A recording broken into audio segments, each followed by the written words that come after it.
સમાજને પ્રત્યેક પ્રમાણથી લઈ હું ભારતીય જનતા પાર્ટીને વિદાય કરું છું।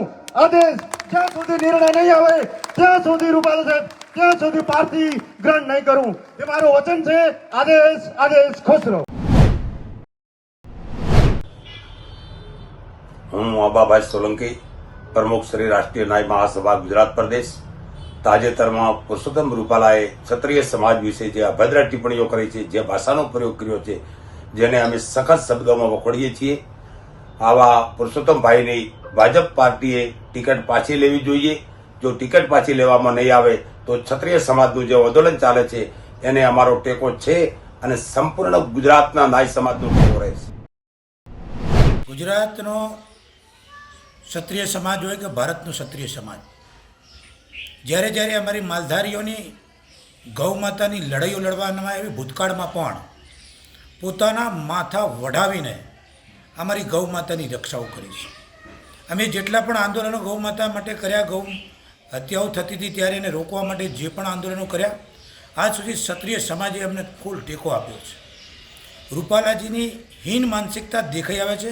એમની ગંદી માનસિકતાના લીધે કોઈ સમાજ વિરુદ્ધમાં એમને જે ગંદી બાબતો ઉચ્ચારી છે, જેનો હું સખત શબ્દોમાં વખાવડી નાખું છું અને એમને કહેવા માગું છું અને ભાજપને પણ કહેવા માગું છું કે તમે તમારો ઉમેદવાર બદલવો જોઈએ।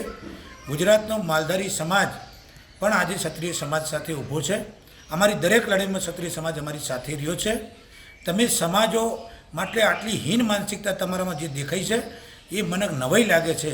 આવા વ્યક્તિ રાજકારણમાં હોય તો સમાજોને સામે સામે લાવીને વેર ઝેર અને આખા ગુજરાતને રગદોડવાનું કામ કરશે। માટે રૂપાલાજીની ઉમેદવારી તાત્કાલિક ભાજપે કેન્સલ કરવી જોઈએ તેવું માલધારી ગુજરાત માલધારી મહાપંચાયતના પ્રમુખ તરીકે હું દેશના વડાપ્રધાન ભાજપના પ્રમુખને પણ કહું છું કે આવા વ્યક્તિ કોઈ સંજોગોમાં ચલાવી લેવાય નહીં, નહીંતર આવા લોકો સમાજમાં ઝેર રેડવાનું કામ કરશે। સભામાં બોલ્યા છે ક્ષત્રિયો વિશે, તો અમે ગઢવી 12 ગામના ક્ષત્રિયોની હારે છીએ, આદિકાળથી ક્ષત્રિયોની હારે છીએ અમે, અને આ સાખી લેવામાં નહીં આવે ભાઈ, એનો અમે ગઢવી સમાજ 12 ગામના ગઢવી સમાજ એનો ઉગ્ર વિરોધ કરીએ છીએ। જય માતાજી, એની ટિકિટ રદ થાય।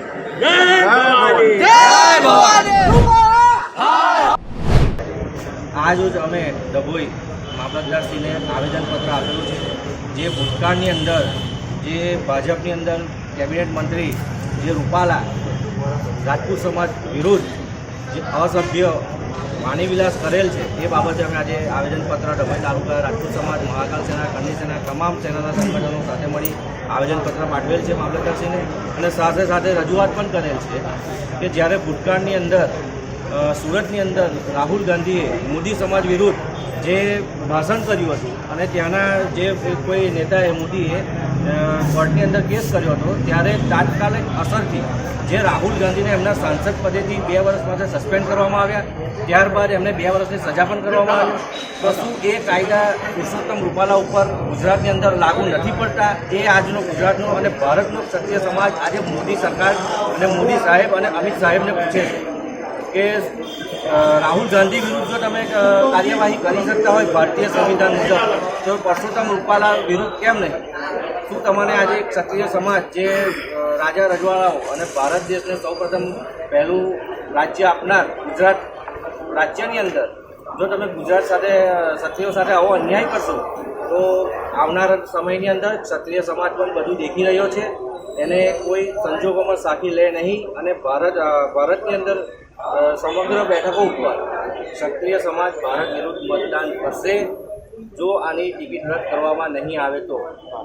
અને ભૂતકાળની અંદર આપણે 10-15 દિવસ પહેલાં વડોદરાની બેઠક ઉપરથી જેવી રીતના રંજનબેન ભટ્ટને એક ફરિયાદ ઉપર જો આપ ટિકિટ રદ કરી શકતા હોય તો પુરુષોત્તમ રૂપાલા વિરુદ્ધ તો આજે આખા ગુજરાતની અંદર 10 થી 12 FIR થઈ ચૂકી છે, તો પછી એની પર કેમ એક્શન લેવામાં આવતું નથી?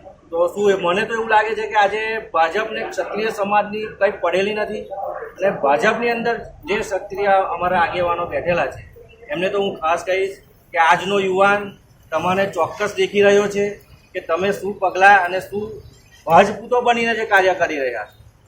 જ્યાં જ્યાં વિરોધ કરવાનો લાગશે ત્યાં ત્યાં ક્ષત્રિય યુવાન ક્ષત્રિય બહેનો તમારો વિરોધ પણ કરશે, જેથી કરી હજુ મૌન છો, હજુ સમય છે તમારી પાસે। ક્ષત્રિય સમાજની પડકે ઊભા રહો અને સમાજની લાગણી સરકારની સમક્ષ મૂકો.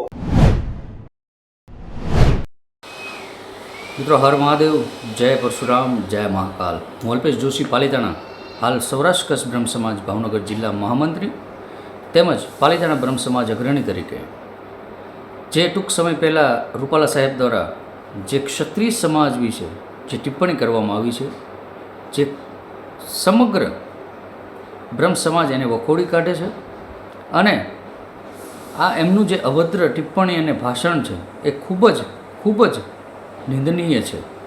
આવું બોલતા પહેલાં એમને શરમ તો આવવી જ જોઈએ, પણ હજાર વાર વિચાર કરવો પડે. એનું કારણ છે કે આ એ સમાજ છે કે જે સમાજના કારણે ધર્મ, સંસ્કૃતિ અને શાસ્ત્ર ટકી રહ્યું છે. એ લોકોના અસંખ્ય બલિદાનો અને એ લોકોની જે ધર્મ, સંસ્કૃતિ અને શાસ્ત્ર પ્રત્યેની જે ભાવનાઓ છે એના કારણે જ આજે આ સંસ્કૃતિને ટકી રહ્યું છે.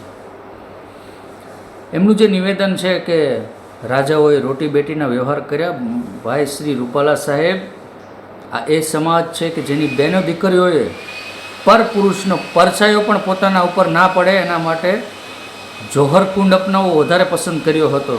તમે એ સમાજ, એ સંસ્કૃતિ વિશે બોલતા હો તો તમારે હજાર વાર વિચાર કરવો પડે. જો ક્ષત્રિય સમાજ ન હોત ને તો રોટી બોટીના વ્યવહાર કોને કરવા પડ્યા હોત ને સમયથી વધારે કોઈ ન બતાવી શકે.